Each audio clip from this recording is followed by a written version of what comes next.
In the DC universe, there are egregious double standards where one hero can get away with something that their colleagues simply cannot. Here are the 3 biggest double standards in DC Comics. Barry Allen was the villain of Flashpoint. When Barry Allen was brought back to life in the late 2000s, it happened because people like Jeff Johns and Grant Morrison were fans of the character. When Johns was put in charge of The Flash, it eventually led to Flashpoint, which wasn't originally supposed to be an entire DC reboot, but plans changed on the fly.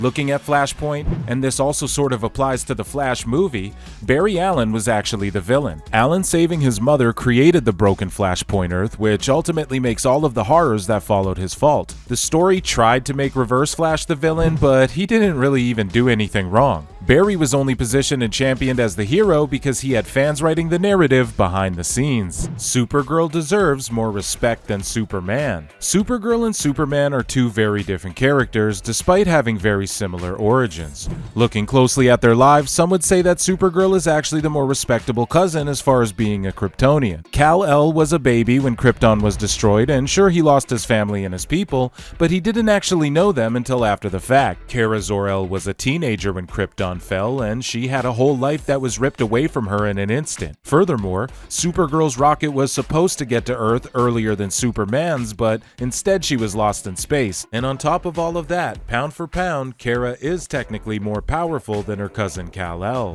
Batman treats the Justice League terribly. Batman is always sticking his cowl in other people's business, but runs around doing whatever he wants himself. Batman's relationship with the Justice League is a perfect example of this attitude. The Caped Crusader has betrayed the JLA multiple times over the years and even has plans of how he would kill them all, including himself if he or they ever went rogue. Bruce Wayne judges everyone harshly despite everything he's done and is willing to do to the League, and it's a glaring double standard that makes no sense. And there you have it, the 3 biggest double standards in DC Comics. Did we leave any out? Tell us in the comments section below, and be sure to hit those like and subscribe buttons so you don't miss any Caped comic content.